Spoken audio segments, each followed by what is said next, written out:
ಅರೆ ಸಾರಿಕಾ, ಯಾವಾಗ ಬಂದೆ? ಅಮ್ಮ ಅದ್ಯಾ ಎಲ್ಲಿ? ಜಸ್ಟ್ ಬಂದೆ ಚಿಕ್ಕಮ್ಮ. ಆ್ಯಕ್ಚುಲಿ ಬರ್ತಾ ಇದ್ದೆ ಅಷ್ಟರಲ್ಲಿ.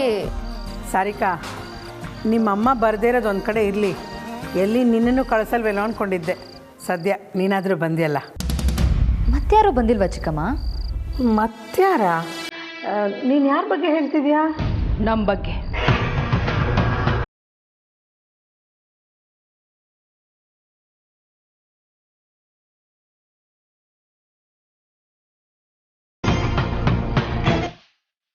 ಕೇಳ್ತಾ ಇದ್ದಾಗೇನೆ ಬಂದ್ಬಿಟ್ರಲ್ಲ.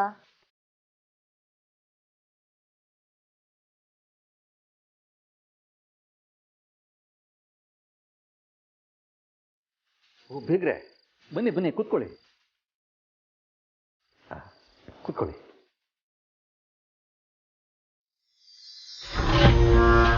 ಏನು ಆಶ್ಚರ್ಯ, ನಾನು ನಿರೀಕ್ಷಣೆ ಮಾಡಿರಲಿಲ್ಲ. ನಾನು ಇದನ್ನು ನಿರೀಕ್ಷೆ ಮಾಡಿರಲಿಲ್ಲ. ಕುಡಿಯೋಕೆ ಏನು ತಗೋತೀರಾ? ಕಾಫಿ, ಟೀ, ಶರ್ಬತ್ತು ಏನಾಗಬಹುದು? ಏನು ಬೇಡ, ಮನೆಯಿಂದ ಬರೋವಾಗಲೇ ಎಲ್ಲ ಆಯಿತು. ಅಯ್ಯೋ, ಹಾಗಂದ್ರೆ ಹೇಗೆ? ಮನೆಗೆ ಬಂದಿದ್ದೀರಿ, ಏನಾದ್ರು ತಗೋಬೇಕಲ್ವಾ? ಪರವಾಗಿಲ್ಲ ಅಂತ ಹೇಳಿದ್ನಲ್ಲ, ನನ್ನ ಮನಸ್ಸಿಗೆ ಅನ್ಸಿದ್ದನ್ನು ನಾನು ನೇರವಾಗಿ ಹೇಳ್ತೀನಿ. ಯಾವುದಕ್ಕೂ ಸಂಕೋಚ ಪಡಲ್ಲ.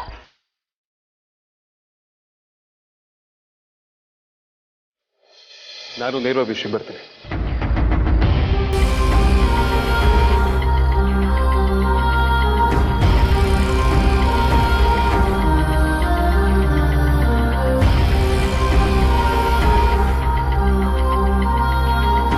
ವಿಷಯಕ್ಕ ಅರ್ಥ ಆಗ್ತಿಲ್ಲ. ನಾವೊಂದು ವಿಚಾರ ಮಾತಾಡಬೇಕು ಅಂತ ಇಲ್ಲಿ ತನಕ ಬಂದಿತ್ತು. ಎಲ್ಲವೋ ಅನಿರೀಕ್ಷೆ ತಾನೆ, ಆದರೆ ಮಾತಾಡೋದು ಕೂಡ ಅನಿವಾರ್ಯ.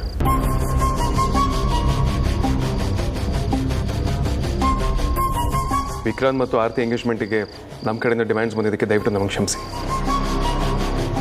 ನೀವು ಮೊದಲು ಎಂಗೇಜ್ಮೆಂಟ್ ಹೇಗೆ ಮಾಡಿಕೊಡ್ಬೇಕು ಅಂತ ಅಂದ್ಕೊಂಡಿದ್ರೋ ಅದು ಹಾಗೆ ನಡೆಯುತ್ತೆ.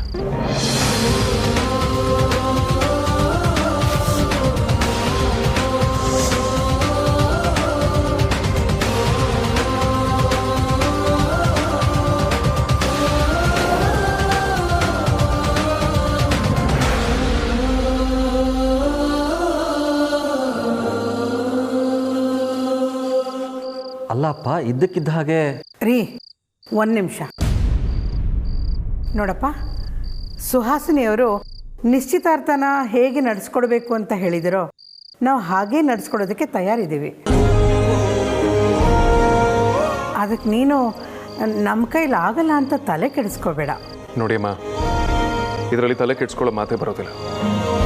ಅಷ್ಟಕ್ಕೊಂದು ನಿಶ್ಚಿತಾರ್ಥ ಪ್ಯಾಲೇಸ್ ಗ್ರೌಂಡ್ಸಲ್ಲಿ, ಲೀಲಾ ಪ್ಯಾಲೇಸಲ್ಲಿ ನಡಿಬೇಕು ಅಂತ ರೂಲ್ಸ್ ಏನಿಲ್ವಲ್ಲ? ಅದು ನಿಜನಪ್ಪ. ಆದರೆ ಸುಹಾಸಿನಿ ಅವರು ಆಸೆ ಪಟ್ಟಿರೋದ್ರಲ್ಲೂ ಒಂದು ಕಾರಣ ಇರುತ್ತಲ್ವಾ? ಅದಕ್ಕೆಲ್ಲ ನಾವು ತಯಾರಿ ಮಾಡ್ಕೊಂಡಿದ್ದೀವಿ. ಅದರ ಅವಶ್ಯಕತೆ ಇಲ್ಲ ಅಂಕಲ್. ಮದುವೆ ಅನ್ನೋದು ಎರಡು ಮನೆಗಳ ಮಧ್ಯೆ ಸಂಬಂಧಗಳನ್ನ ಹುಟ್ಟಾಕಬೇಕು, ಸಂಭ್ರಮನ ಹುಟ್ಟಾಕಬೇಕು, ಸಮಸ್ಯೆಗಳನ್ನಲ್ಲ.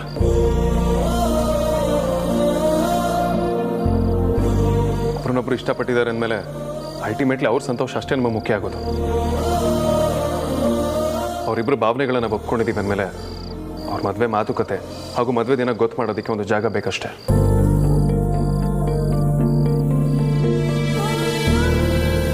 ಅದಕ್ಕೆಲ್ಲಾದ್ರೆ ಏನಂತೆ ವಿಷಯ ಅದಲ್ಲ ವೇದಾಂತ್. ಈ ವರ್ಷ ನಿನಗೆ business tycoon of the year ಅನ್ನೋ ಅವಾರ್ಡ್ ಬಂದಿದೆ.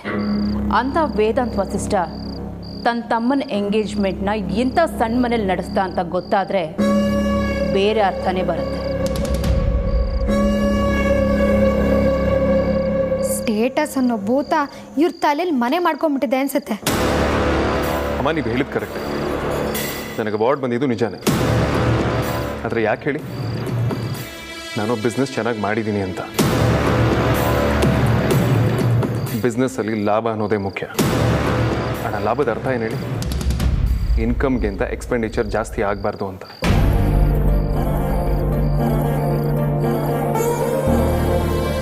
ಅವಾರ್ಡ್ ಯಾಕೆ ಕೊಡ್ತಾರೆ ಗೊತ್ತಾ? ಒಂದು ಅಭಿನಂದನೆ ಸಲ್ಲಿಸೋದಕ್ಕೆ, ಇನ್ನೊಂದು ಅನುಕರಣೆ ಮಾಡೋದಕ್ಕೆ.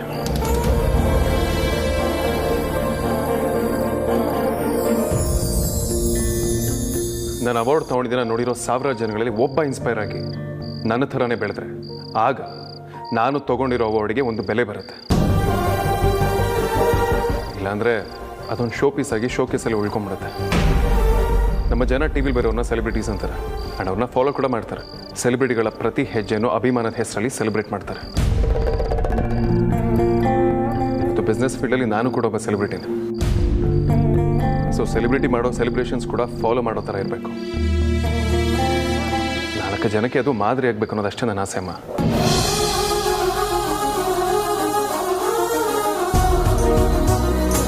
ಭಾವನ್ ಮಾತು ಕೇಳಿದ್ರೆ ಎಂಥವ್ರಾದ್ರೂ ಟರ್ನ್ ಆಗಿಬಿಡ್ತಾರೆ. ತುಂಬ ಒಳ್ಳೇದು ಮಾತಾಡಿದೆ ವೇದಾಂತ್. ಈ ತಾಯಿ ಹೊಟ್ಟೆಲಿ ಅದು ಹೇಗೆ ಉಟ್ಬಿಟ್ಯೋ. ನೀನು ಹೇಳೋದು ನಿಜಾನೇ ಇರ್ಬೋದು, ಆದರೆ ನಿಮ್ಮಮ್ಮ ಹೇಳೋದ್ರಲ್ಲೂ ಅರ್ಥ ಇದೆ ಅಲ್ವಾ? ನಮಗೆ ಸ್ವಲ್ಪ ಕಷ್ಟ ಇದೆ ಅಂತ ನಿಮ್ಮ ಹೆಸರಿಗೆ ಧಕ್ಕೆ ಹಾಕೋ ಕೆಲಸ ಆಗಬಾರ್ದಲ್ವಾ? ನಿನ್ನ ಫ್ರೆಂಡ್ಸು ಬಿಸ್ನೆಸ್ನವರು ನಿನ್ನ ಬಗ್ಗೆ ತಪ್ಪ ಅಭಿಪ್ರಾಯ ಬೆಳೆಸ್ಕೊಂಬಿಟ್ರೆ? ಅಂಕಲ್ ಒಂದು ಮಾತು ಹೇಳೋದಕ್ಕೆ ಇಷ್ಟಪಡ್ತೀನಿ. ನನ್ನ ಏಳಿಗೆನ ಸಹಿಸೋರು, ನನ್ನ ತಪ್ಪುಗಳನ್ನ ತಿದ್ದೋರು, ನನಗೆ ಸರಿಯಾದ ದಾರಿನ ತೋರಿಸೋರು ಮಾತ್ರ ನಾನು ನನ್ನವರು ಅಂತ ಕನ್ಸಿಡರ್ ಮಾಡೋರು. ನನ್ನ ಬಗ್ಗೆ ಗೊತ್ತಿರೋರಿಗೆ ನಾನು ಏನು ಅಂತ ಹೇಳಬೇಕಾಗಿಲ್ಲ. ಇನ್ನು ನನ್ನ ವಿರೋಧಿಗಳಿಗೆ ನಾನು ಏನೇ ಮಾಡಿದ್ರು, ಏನೇ ಮಾಡಿ ತೋರಿಸಿದ್ರು ಅದು ಅರ್ಥ ಆಗೋದಿಲ್ಲ, ಉಪಯೋಗನೂ ಇಲ್ಲ. ಸೊ ನೀವು ಅದ್ರ ಬಗ್ಗೆ ತಲೆ ಕೆಡಿಸ್ಕೊಬೇಡಿ. ನೀನು ಹೇಳಿದಾಗೆ ನಮ್ಮ ಮನೇಲೇ ನಿಶ್ಚಿತಾರ್ಥ ಮಾಡೋದಾದರೂ ನಿಮ್ಮ ಕಡೆಯವರೆಲ್ಲ ಬಂದಾಗ ಕೂತ್ಕೊಳ್ಳೋಕ್ಕಾದರೂ. ಆಯಿತು, ಈಗೇನು ಇಲ್ಲಿ ಜಾಗ ಸರಿ ಬರೋದಿಲ್ಲ ಅಂತ ತಾನೆ? ಆಯಿತು ಬಿಡಿ, ನಿಶ್ಚಿತಾರ್ಥನ ನಮ್ಮನೇಲಿ ಮಾಡೋಣ. Problem is solve.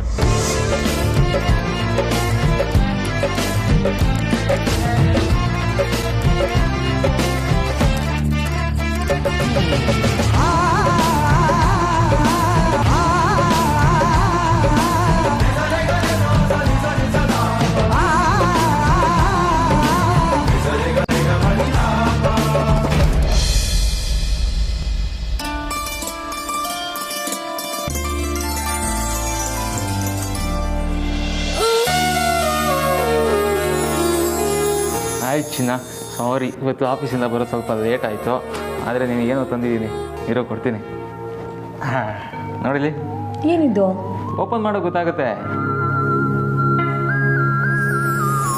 Wow, jalebi.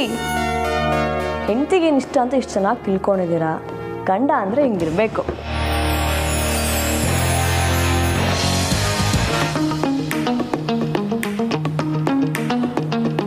ಹೆಂಡತಿ ಹೇಗಿರಬೇಕು ಅಂತ ನಾನು ಹೇಳುವಾಗ ನೀನು ಯಾವತ್ತು ನಡ್ಕೊಳ್ತೀಯ? ನಾನೇನು ಮಾಡಬೇಕು ಇವಾಗ? ಅಲ್ಲ, ಗಂಡ ಸುಸ್ತಾಗಿ ಮನೆಗೆ ಬಂದಿಯಾನೆ, ಅವನಿಗೆ ತನ್ನ ಕೈಯಾರೆ ಜಿಲೇಬಿ ತಿನ್ನಿಸಿ ಅದಕ್ಕಿಂತ ಸ್ವೀಟಾಗಿರೋದು ಇನ್ನೇನಾದರೂ ಕೊಡಬೇಕು ಅಂತ ಗೊತ್ತಾಗಲ್ಲ ನಿನಗೆ?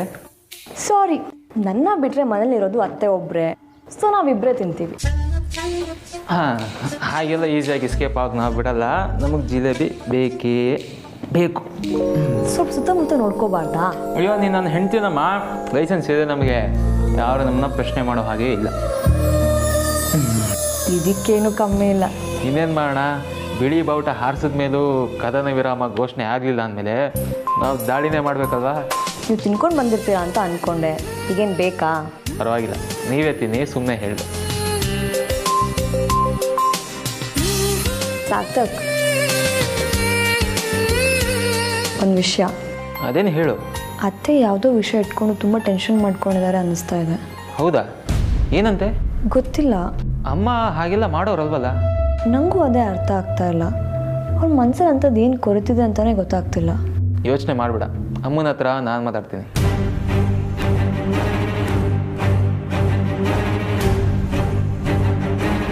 ಅಂಕಲ್, ನಮ್ಮ ಮನೇಲಿ ನಿಶ್ಚಿತಾರ್ಥ ನಡೆಸೋದ್ರಿಂದ ನಿಮ್ಗೇನಾದರೂ ಪ್ರಾಬ್ಲಮ್ ಇದೆಯಾ?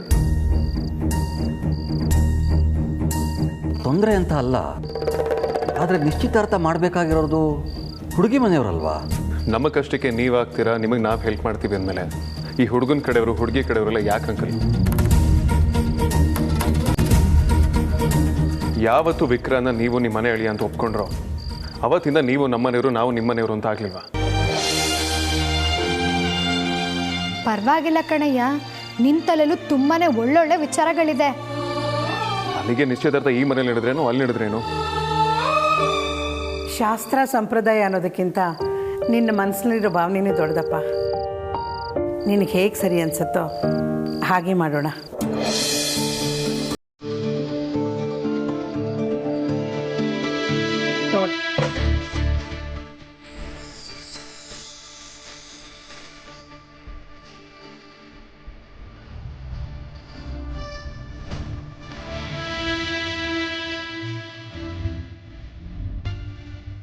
ನೀನು ನಿಜವಾಗ್ಲೂ ದೊಡ್ಡ ಸ್ಥಾನದಲ್ಲಿರೋದಕ್ಕೆ ಅರ್ಹನಪ್ಪ. ನಾನು ಸುಮ್ಮನೆ ಅವ್ರನ್ನ ಜೆಂಟಲ್ಮೆನ್ ಅಂತೀನಾ?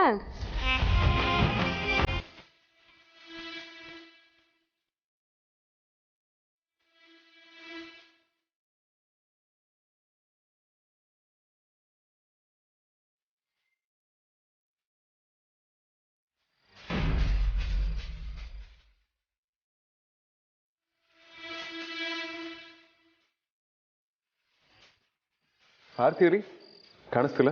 ಅವಳಿಗೆ ತುಂಬ ತಲೆನೋವು ಅಂತ ಮಲಗಿದಾಳೆ. ಕರಿಲಾ? ಬೇಡ ಬೇಡ, ಇಟ್ಸ್ ಓಕೆ. ಕೇಳಿದೆ ಅಂತ ಹೇಳು. ಸರಿ ಆಂಟಿ, ನೀವು ಮನೆಗೆ ಬಂದಿದ್ದಕ್ಕೆ ತುಂಬ ಥ್ಯಾಂಕ್ಸ್. ವೇದಾಂತ್, ನಾನು ಕಾರ್ನಲ್ಲಿರ್ತೀನಿ.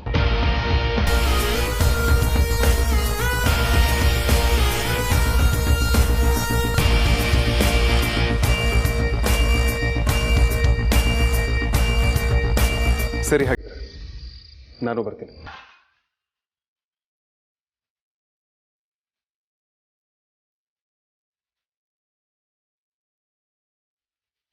ಭಾವ, ನಾನು ನಿಮ್ಮ ಫ್ಯಾನ್ ಆಗಿಬಿಟ್ಟೆ. ನೀನೊಬ್ಳೆ ಅನ್ಸುತ್ತೆ ನನ್ನ ಜೊತೆ ಒಂದು ಚೂರು ಮುಚ್ಚು ಮರದೆ ಮಾತಾಡೋದು. ನಿಜ ಭಾವ, ಸೂಪರ್ ನೀವು. ಯಾವಾಗಲೂ ನಗ್ತಾ ಇರೋದಕ್ಕೆ ಏನು ಪ್ರಾಬ್ಲಮ್ ಇವನಿಗೆ? ನಕ್ರೆ ಸೈಡಲ್ಲಿ ಡಿಂಪಲ್ ಬರುತ್ತಾ ಅಂತ ನೋಡೋಕ್ಕಾದ್ರೂ ಬಾಯಿ ತುಂಬ ನಗಲ್ಲ ಈ ಪ್ರಾಣಿ. ನೀವು ಬಂದು ಎಲ್ಲನೂ ಸರಿ ಮಾಡಿರಲಿಲ್ಲ ಅಂದಿದ್ರೆ ತುಂಬ ಪ್ರಾಬ್ಲಮ್ ಆಗಿರೋದು. ಹಾಗೇನಿಲ್ಲ, ಒಳ್ಳೆಯವ್ರಿಗೆ ಒಳ್ಳೇದಾಗುತ್ತೆ ಅಂತ ಹೇಳ್ತಾರಲ್ಲ, ಅದೇನೇ ಆಗಿತ್ತು. ಏಯ್, ಇಷ್ಟೆಲ್ಲ ಮಾಡಿದ್ದಾರೆ, ಥ್ಯಾಂಕ್ಸ್ ಹೇಳೆ.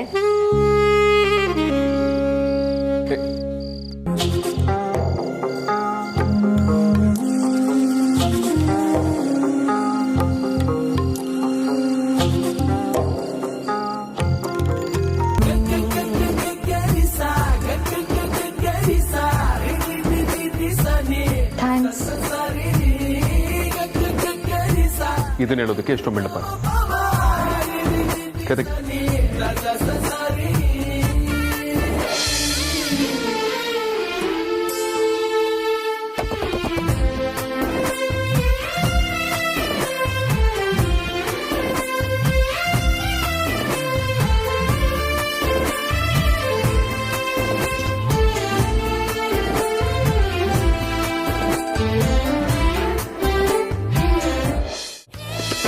ಅಕ್ಕ, ವೇದಾಂತ್ ಬಾಬಾ ಇವತ್ತು ಎಷ್ಟು ಚೆನ್ನಾಗಿ ಮಾತಾಡಿದ್ರಲ್ಲ. ಲೇ, ಇದನ್ನೊಂದು 20 ಸತಿ ಹೇಳ್ದೆ ಕಣೆ. ಒಬ್ಳೆ ಇದ್ದಾಗೂ ಡವ್ ಮಾಡ್ತೀಯಾ, ಎಲ್ಲರಿದ್ದಾಗೂ ಡವ್ ಮಾಡ್ತೀಯಾ. ಒಟ್ಟಲ್ಲಿ ಟಾಪ್ ಟು ಬಾಟಮ್ ಫುಲ್ ಡವೇನಾ ನಿನಗೆ? ನನ್ನ ಆಡ್ಕೊಳ್ತಾ ಇದ್ರೆ ಸಮಾಧಾನ ಇಲ್ಲಲ್ಲ? ಇವಿಲ್ಲಿಟ್ಟೆ ಬಾ. ಏಯ್, ಆಡ್ಕೊಳ್ಳೋದಲ್ಲ ಕಣೆ, ಇರೋ ಸತ್ಯನ ಹೇಳ್ತಾ ಇದ್ದೀನಿ. ನಿನ್ನ ಬಾಯಲ್ಲಿ ಸತ್ಯನ, ಬರೀ ಸುಳ್ಳು. ಇವಿಲ್ಲಿಟ್ಟೆ ಬಾ. ಏಯ್, ಅಕ್ಕನ ಯಾರಾದ್ರೂ ಇವಿಲ್ಡೆ ಡವ ಅಂತಾರೇನೆ? ಹೌದು ಕಣೆ ಅಂತೀನಿ, ಅಂತಾನೇ ಇರ್ತೀನಿ.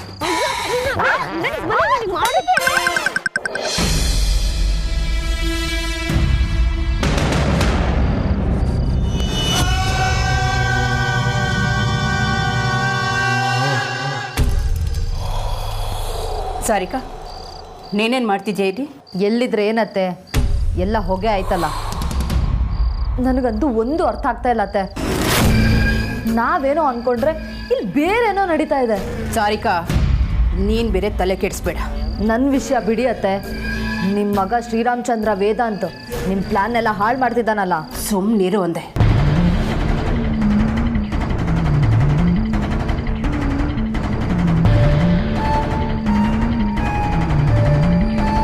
ಈಗ ಮಾತಾಡ.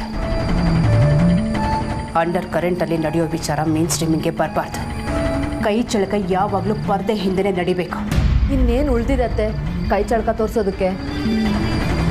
ನನಗೆ ತುಂಬ ಕೋಪ ಬರ್ತಾ ಇದೆ. ನಿಮ್ಮ ಕೈಯಲ್ಲಿ ಈ ಎಂಗೇಜ್ಮೆಂಟ್ ನಿಲ್ಲಿಸೋದಕ್ಕೆ ಆಗಲ್ಲ ಅನಿಸ್ತಾ ಇದೆ. ಹುಚ್ಚುಚ್ಚಾಗಿ ಮಾತಾಡಬೇಡ. ನನ್ನ ಬಗ್ಗೆ ನಿನಗೇನು ಗೊತ್ತು? ನಿನ್ನ ಕಣ್ಣಿಗೆ ಕಾಣೋದಷ್ಟೇ ಸತ್ಯ, ಕಂಡಷ್ಟೇ ವಿಚಾರ ಅಂತ ಅಳಿಯೋದಕ್ಕೆ ಹೋಗಬೇಡ. ಮತ್ತಿನ್ನೇನತ್ತೆ, ವೇದಾಂತ್ ಮದುವೆಗೆ ಒಪ್ಕೊಳ್ಳೋವರೆಗೂ ನಿಶ್ಚಿತಾರ್ಥ ನಡೆಯಲ್ಲ ಅಂತ ಹೇಳಾಯ್ತು. ಆದರೆ ಅದೇ ವೇದಾಂತ್ ಬಂದು ಎಂಗೇಜ್ಮೆಂಟ್ ಡೇಟ್ ಫಿಕ್ಸ್ ಮಾಡ್ದ. ಅದ್ರ ಮೇಲೆ ನಮಗೇನು ತೋಚುತ್ತೋ ನಾವು ಅದನ್ನು ಪ್ಲ್ಯಾನ್ ಮಾಡಿದ್ವಿ ಅತ್ತೆ. ಯಾವುದು ವರ್ಕ್ ಆಗ್ತಿಲ್ವಲ್ಲ ಅತ್ತೆ.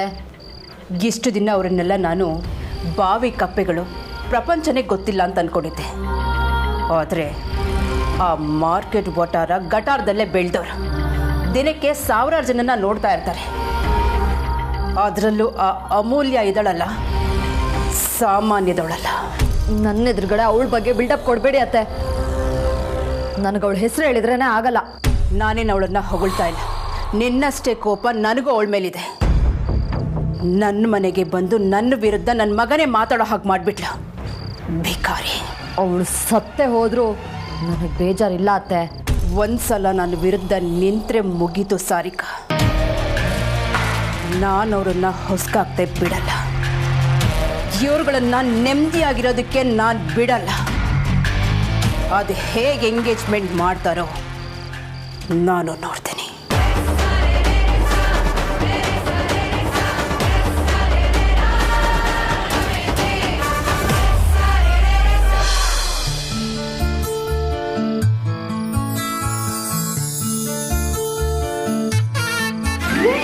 ನೀನಾಗ್ಲೇ ಹೋದೆ ಅಲ್ವಾ, ಮತ್ತೆ ಹೇಗೆ ಬಂದೆ? ಅದು ಸೀದಾ ನನ್ನ ರೂಮ್ಗೆ. ನಮ್ಮನ್ನು ಯಾರಾದರೂ ತುಂಬ ನೆನೆಸ್ಕೊತಿದ್ದಾರೆ ಅಂದರೆ ಅಲ್ಲಿ ಬರೋದು ನಮಗೆ ಕಷ್ಟನೇ ಇಲ್ಲ. ನೆನ್ಸೋದು ಇಲ್ಲ, ನೆನೆ ಹಾಕೋದು ಇಲ್ಲ. ಈಗ ಯಾರು ನೀನು ನೆನ್ಪು ಮಾಡ್ಕೊಂಡಿದ್ದೋ? ಇನ್ಯಾರು? ನೀನೆ. ಎಂಥದ್ದು ಇಲ್ಲ, ಮಣ್ಣು. ಎಲ್ಲೋ ಭ್ರಮೆ ನಿಂದು.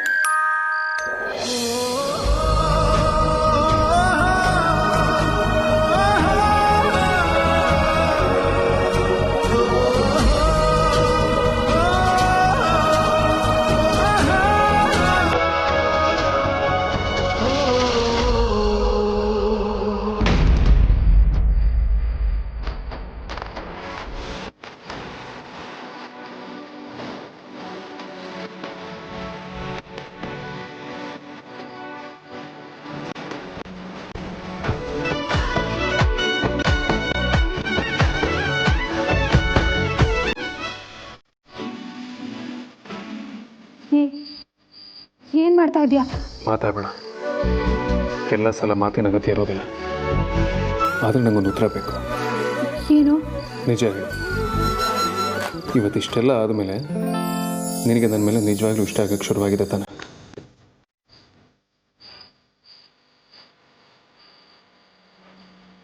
ಆಗಿದ್ದಕ್ಕೆಲ್ಲ ಇನ್ನೂ ಬೆಟರ್ ಆಗಿ ಥ್ಯಾಂಕ್ಸ್ ಹೇಳಬೇಕು ಅಂತ ಅನ್ನಿಸ್ತಿಲ್ವಾ? ಬೆಟರ್ ಆಗ ನಾನು ಆಗಲೇ ನಿಮಗೆ ಥ್ಯಾಂಕ್ಸ್. ಅದು ಮಾತು ಹೇಳಿದ್ದು. ಯಾವಾಗಲೂ ನೆನಪಲ್ಲಿರೋ ಥ್ಯಾಂಕ್ಸ್ನ ತುಟಿ ಓಪನ್ ಮಾಡಿದೆ ಅದೇ ತುಟಿಯಿಂದ ಹೇಳೋಕ್ಕಾಗತ್ತೆ. ತುಂಬ ಸಿನಿಮಾಗಳನ್ನ ನೋಡಿದ್ದೀನಿ ಅಂತ ಹೇಳ್ತಿಲ್ಲ, ಅಲ್ಲಿ ಈ ರೀತಿ ಥ್ಯಾಂಕ್ಸ್ ಹೇಳಿರೋದನ್ನ ಅಬ್ಸರ್ವ್ ಮಾಡಿಲ್ವಾ? ಯಾವ ಥರ? ನಿನ್ನ ಕಣ್ಗಳು ಹುಡುಕ್ತಿರೋ ಕೆನ್ನೆಗುಳಿ ಕರೆಕ್ಟಾಗಿಲ್ಲ ಬಿಡುತ್ತೆ. ಆದರೆ ಹಾಗಾಗೋಕೆ ನಾನು ಮನ್ಸರೆ ಮುಗುಳ್ನಾಗಬೇಕಾಗುತ್ತೆ. ಆ ಮುಗುಳ್ನಾಗೆ ಬರಬೇಕು ಅಂದರೆ ನೀನು ಮನ್ಸು ಮಾಡಬೇಕಾಗುತ್ತೆ.